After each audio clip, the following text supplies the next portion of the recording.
Hello and welcome to Ageless Rock channel. Today we are going to check out another interesting underground city in Turkey. You can visit these creepy tunnels at Urgut district of Nevşehir province. It is said to be chiseled out by inhabitants so ancient that we do not know who actually did it. So let's put on our megalithic lens and see if this is even humanly logical, if it is possible. Turkey is very famous for its underground cities. It is said to have 200 underground cities, but only 36 are open to the public. I can only imagine the civilization that did this was obsessed with digging bedrock tunnels. Nevşehir is not only a province with a few underground cities, but also full of tunnels and chambers in the bedrock cliff. Mazi underground city is one of the many. It was closed in 2003 due to fear of collapse, but was reopened in 2015.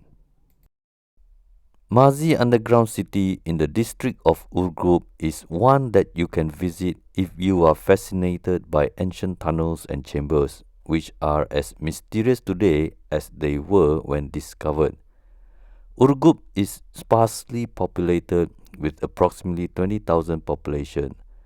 Mazi village is even less. I am very sure Mazi was significantly less few thousand years ago, and to have an underground city for 6,000 villagers is a little too high for my logic. The ancient name of this place is Mataza. There are archaeological evidence dating this site to Roman and Byzantine period. It is said that ancient inhabitants chiseled this into the bedrock to seek refuge in case enemies were to attack this village. This underground labyrinth has a reputation of a large city with 24 levels deep, but some articles on the internet say it is only 4 levels deep. It has 600 rooms that can hold 6,000 people. It comes with 4 entrances and ventilation shafts, which some say it is for grapes to be dropped down for wine production. But I'm curious about who is planting and harvesting the grapes on top while under attack by enemies. Based on the layout of the underground system open to public, I find that this structure is hardly a design that is of human nature. It is said to have kitchen with dining room. They were Christians and a church was carved out for worshipping God. They have a stable and therefore they have meat and milk while enemies were looking for them. They were well informed when needed because there is a communication hole. Let's take a look at the communication hole.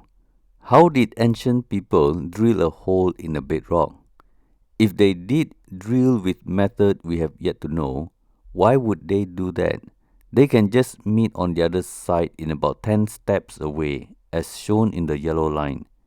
It looks like the narrative is a product of our imagination. One of the engineering feats that mainstream would like to praise ancient people is the rectangular shaft for ventilation, which I believe is what this photo is showing. But if this was chiseled out by human beings, then I am a bit skeptical because it is very hard to chisel under your feet if you are carving down, or chisel above your head if you are carving up. There is barely any room for you to swing your hammer. I can imagine we do this today by drilling, but that would be a circular shaft rather than a rectangular shaft. For those Christians who just need to worship God even while hiding from enemies, they can come to this corner where we label as church. If ancient Christians actually keep track of the day, they can come here and listen to a Sunday sermon if there is a pastor also hiding here. There are 2 crosses on the side and 1 on the wall. They are crude and unrefined and definitely something ancient villagers can do. I have no problem believing this corner was used by Christians, But to say Christians chisel the bedrock to hide from the enemies is a little hard to imagine. This church, next to a ventilation shaft, is reachable through a tunnel. Maybe one day, when there are enough tourists, they can have a Sunday service for Christian tourists. There are 5 stone doors in this diagram. The only useful one for blocking the entrance is the one in the yellow box. But even that, it is useless because the enemies can still come in from 3 other entrances. The rest are not for blocking any tunnels. If 20 soldiers were to roam around, they will find you easily because this underground system is more porous than cheese. I highly doubt ancient inhabitants here carved stone doors so that they can prevent enemies. It is 100 times easier to just make wooden doors with doorknobs where one person can handle opening and closing. A hole in the center cannot be drilled for the purpose of rolling the stone. It should have been on the side. Round stone with a hole in the middle is a product of the unknown ancient builders with a purpose we will never know. These circular stones with holes in the middle are found all over the world. From millstones at Peak District of Derbyshire in England to money stone at Yap Island in the Pacific Ocean, these simple round stones are mysterious until today. You can check out my video on circular stones with the link below. This is the only round stone that is possibly for milling because it has a hole on the side for spinning. But millstone will require another component, which is the base for this stone to spin and grind, and this round stone must have striations for grinding. Otherwise, it will be another mystery. It looks like all underground cities must have wine, and this is said to be the winery. I am not sure what evidence is there to prove that people hiding from enemies thinking about wine and stored wine in preparation for extended duration of stay. This particular section is very unique to me. I have never heard of a place carved out to take a bath. I am curious about the water source. There seems to be a possibility that water can be found several levels deep where the water table is. But to bring it up here to take a bath needs a little bit of imagination. This diagram has an interesting section where it is said to be a dining room, but the kitchen in the white box is very far away from the dining room. You have to carry the food through narrow tunnel just to eat. I might have finished eating my share before I get there. I wonder why is it designed like that. There is also a large room labeled as living room, but there is something else that caught my attention. The striations on the wall are not straight. It looks like a tool that rakes the wall in a circular motion. This tool mark can also be found at Cave 29 of Ellora Caves in India. The striations are curved at an even gap. This is a tool that rakes the bedrock in a curved motion. This is a tool or machine that we are not familiar with. To chisel a tunnel like this is extremely difficult, especially with ancient tools. So it better be extremely useful when done. But this labyrinth is dangerous. The floors are uneven, the tunnel height is unexpectedly low at some point, and worst of all, there are holes or tunnels that go straight down and iron grills are needed for tourists. How is this a great design and useful when hiding from enemies? As tourists without megalithic lens, this cavity is just an ordinary chamber made by ancient people.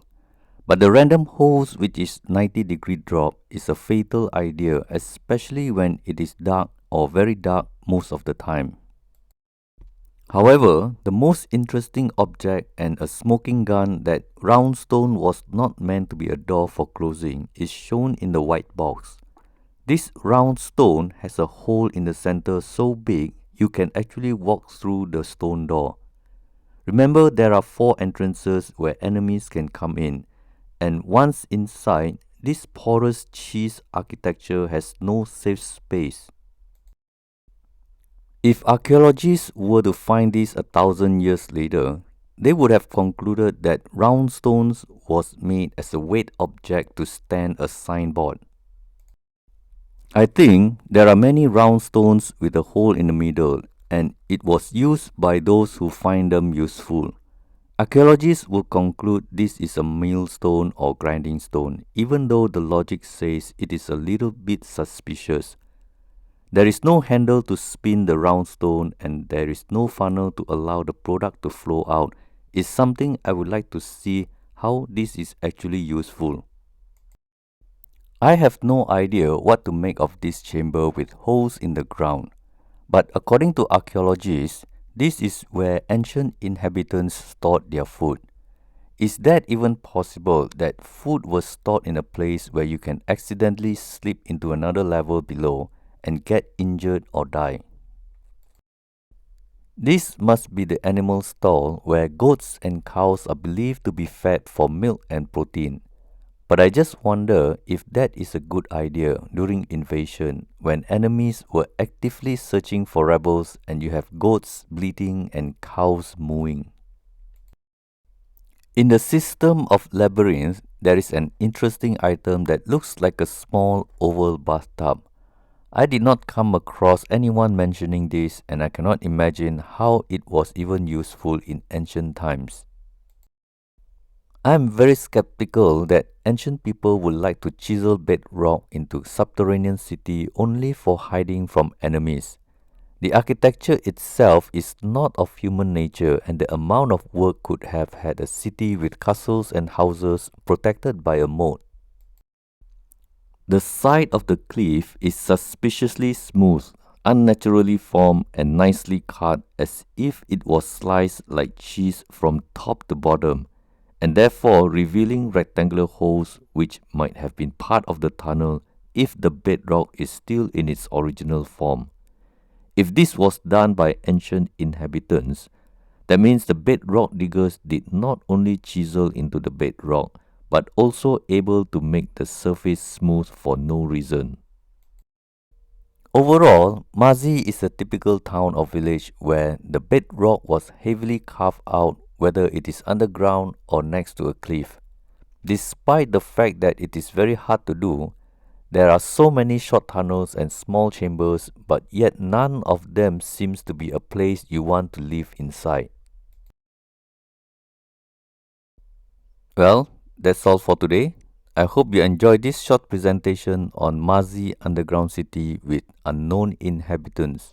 See you in the next video and have a wonderful day. This is Perniong signing out. Sonra Guru Surus Gule Gule.